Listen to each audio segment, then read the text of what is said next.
Welcome to a new edition of the Famous Interviews with Joe Dimino. On this episode, we talk with speaker, author, and educator Juan Lee. He specializes in the powerful principle of love.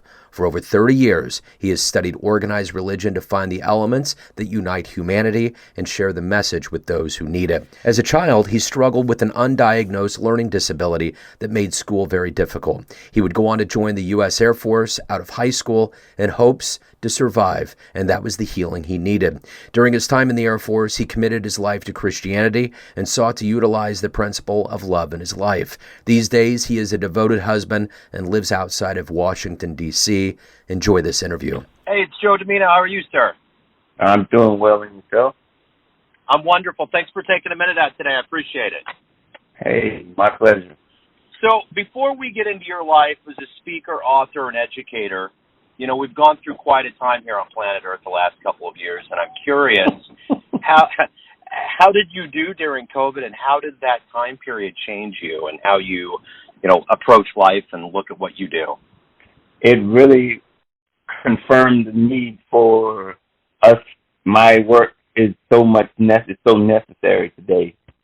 It just reaffirmed it because we're so divided. We're so skewed. I mean, we're really divided in a way that I can't remember us ever being divided before as a nation, even as in this world. And so this really let me really know that my work is necessary. I published my book in the middle of the pandemic, and it is as much relevant and then as it is now. And I just see it as just something that we can't do without. So if you were in front of a group of grade school kids on a career day and one of them looks up at you and says, "What do you do for a living and how are you qualified to do that?" what would you say to them? I basically am a transformational, inspirational teacher, and basically one to encourage specifically young people, but not exclusive, in the things of life as it relates to this experience that we all are engaged in, giving them guidance and direction, giving them everything that they might be having questions for, having answers to. That's what I desire to do, is to answer those unresolved issues that they might be going through as they like to how is life, what it's about, and just wanting to give them encouragement and let them know that there is a way to successfully navigate life and to be fulfilled in this experience called life. You were raised as the youngest of four children by a single father, and I'm curious, to have the motivation that you have in your life right now, talk to me a little bit about your childhood, about where those seeds came from. How did they sprout, and how did they start? Well, it started basically unbeknownst to myself that I had an undiagnosed learning disability, and it really just left me hopeless, left me without any direction or any self-worth.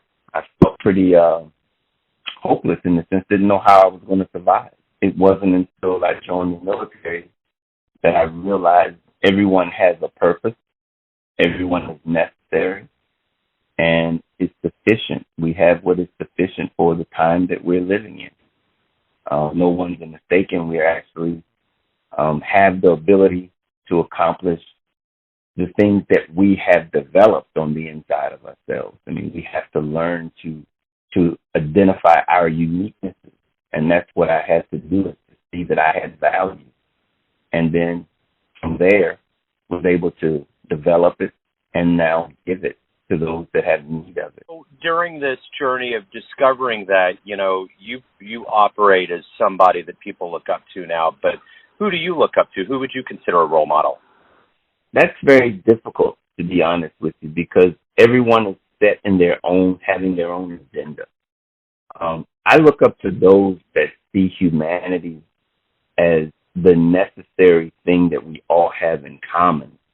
And when those situations and those issues come up, and you can recognize those people that really understand that we're in this thing together. So there is no, it is very difficult for me to find someone that is really, how do I say it, really engaged with humanity on an ongoing basis. So, I mean, there are a lot of people that do things for the moment. But what I'm trying to do is really instill in people that, you know, we have this thing in common called humanity. And it's at every turn in life that we need to be concerned about how we are interacting with one another, even when it's to the point where it's not necessarily to our own personal benefit, but it helps humanity as a whole. And I don't see many people that really does, you know, have that desire to want to identify humanity as that, you know, as that vehicle that we all have in common. And so I you know, it's very difficult. I mean, I see people, like, for instance, with things that are going on in Florida now. You know, whenever we're in a moment, in an event, we have a tendency to really come alive and really begin to understand what this experience is all about and how we can help one another. But it's as though it's until we have one of those events that we oftentimes find ourselves sliding back. And you know, that was one of the big things that I learned in the pandemic, was that we didn't understand what this was all about. And as a result, we were looking to go back after the pandemic, and it's still not over. But we're looking to go back instead of trying to identify the things that we've learned to move forward and to become a better version of ourselves. We're wanting to go backwards. And that's the problem. Yeah, it is. It's paramount. Yeah. And I think that's, you know, the pandemic and things like the hurricane really do bring everything under the microscope, and it would be good if it was a longer lasting kind of feeling that we would all feel, to take care of each other and to analyze what's the most important, you know, like humanity. So it seems to me in your timeline that joining the Air Force was probably pretty magnanimous for you. I mean, you were pretty well decorated, but it seemed as though that was probably an intermediary in your life that was pretty pivotal. How would you describe that time in your life of being active duty? It was the part of my life that had defined me, to be honest with you. It really defined me. I used that time in the military. It really gave me my identity and allowed me to see life in a way in which I had never been able to see it before, because it transcends the military and it looked at life as a whole. And what it did is it showed me how to navigate life when you know the system of life. As it was in the military, it's all about systems. And I realized that that's what life is about.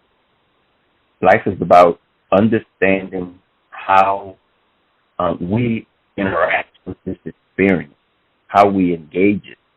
And we need to have the right attitude to be able to engage it in the proper way so that we can, you know, navigate the journey, understanding that it's a temporary journey, but that life is that platform that we use to connect the generations together from the past to the present and into the future.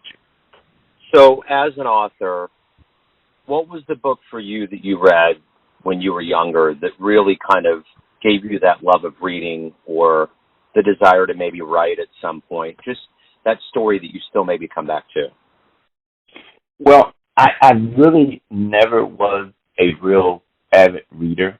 I was one that really observed people, and there were those that really saw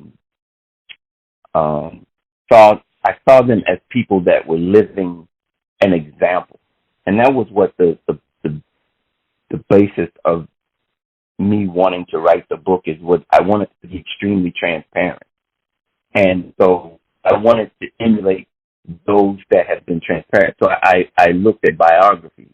I looked at those that had biographies, and the people as like Colin Powell and people Mandela, people that made significant impact in their experience in life for me. And, Colin Powell being a military general, the secretary, the chairman of the Joint Chiefs, and then the Secretary of State, and then the things that Mandela did and his challenges. Those are the type of people that I look to see how they impacted other people's lives. And they did that for me, and I hope to be able to do that for others. So if you could meet one person alive on the planet today, who would it be? Who would you love to spend a little time with? I had that question. It was interesting because it was asking, do they have to be dead or alive? And they said it didn't matter. They could be dead or alive. Is this only alive? Oh, no, it can be both. Yeah, we can open it up. Well, it really goes to the point that my mom died when I was 6 years old. And I would really love to have spent some more time with her. So if I could have had this opportunity to spend more time, because I honestly believe that I'm just an extension of who she was. I like that answer quite a bit. What is it that, every day we wake up, we have this agenda of what we're going to do and what we look forward to and what we want to get done. What is it that you look forward to every day when you wake up and you look at what you have in front of you? What motivates you? To make a difference. Every day, to learn, to grow, and to make a difference. And that there's not enough time to do it all. But I'm pressing towards it every day, every moment, to make a difference. So what's been the best fan letter or response you've gotten from somebody in regards to your work as either an author or an educator? Is that it's for everybody. It's not for just one specific situation or circumstances or any particular person. I find myself as a person, a message that's meant for everyone, every human being, because I speak to the pain of being human. And if you are in this experience, love is the answer. If you have a dream tonight and you run into your younger version, around the time that you were, maybe going in the military, and you could take the wisdom that you've accumulated over all these years, and this is by no means a regret question, it's what would you tell your younger version based on what you've learned throughout all of these years? What would you tell that young version? That person prior to going into the military had no understanding of what it meant to learn. It was something that I was afraid of because of the undiagnosed learning disability. It was something I was afraid of. And if I could have known what I know today, I wouldn't have been so afraid to learn. Even though I have a learning disability, the things that I did not know is because it's very interesting, the things that I have learned today has come as a result of a lot of things that have become available. Whereas when I was, 17 or growing up, a lot of these electronic technology, these things weren't available that makes learning more accessible to someone who has a learning disability. And so if I could have had access to any of these things, to have been had to, I don't know, so that's a combination of timing and, everything. It's timing and being younger. It just wasn't available. But, man, just to know the value of learning, it will go a long way for you.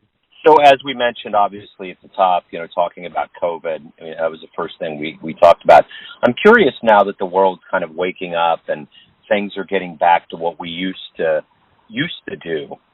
What's on your radar? What are you looking forward to accomplish? Is there anything that is new or accelerated? What's your kind of vision as we move forward? You mean individually or as a part of humanity? My vision or hope for humanity? Probably both of them, because I think that's the other part of this pandemic is that it's brought a lot of things to light in this country that I think hadn't been exposed. So, yeah, I would say humanity, and then I would say for yourself as well. Well, I think the biggest thing that I've learned as a result of the pandemic is the need to be able to pivot in a time of a challenge or of unrest or difficult. That's, I think, essential to being able to navigate this experience, because we don't know what tomorrow is going to bring. And that just means that each and every one of us need to be prepared for those things that are unpredictable. And how do you do that? Is that you take each day to learn something new that makes you a little bit more prepared for the unforeseen.